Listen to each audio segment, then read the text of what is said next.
le Burkina Faso nationalise les mines britanniques, les mines du Royaume-Uni. Voilà le titre. Burkina Faso nationalizes UK gold mines. Si on traduit très clairement, le Burkina Faso nationalise les mines britanniques, les mines du Royaume-Uni. Déjà, l'article en son titre est incongru.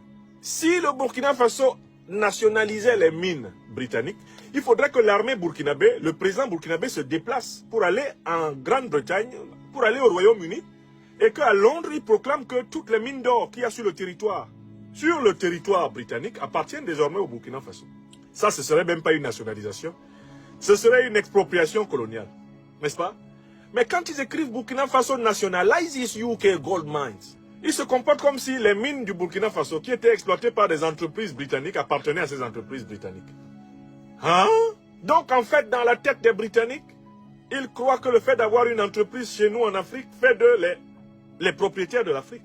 Parce qu'en fait, ils auraient pu écrire Burkina Faso nationalizes some UK enterprises in Burkina Faso. Or UK manufactories in Burkina Faso. On comprend. UK factories in Burkina Faso. On comprendrait. Mais là, ils disent que le Burkina Faso nationalise les mines du Royaume-Uni. Et pourtant, le Burkina n'est pas allé quelque part. Le capitaine Ibrahim Traoré, président du Faso, s'est contenté de nationaliser les mines de son pays. Les mines qui sont au Burkina. Il n'a pas nationalisé les mines britanniques. Mais les mines burkinabées, c'est au Burkina. Il est à Ouaga actuellement. Il n'est même pas allé quelque part. Il a nationalisé les mines qui sont chez lui. En fait, voilà. Cette affaire de mines britanniques, il faudrait quand même la lire à partir du paradigme du propriétaire et du locataire.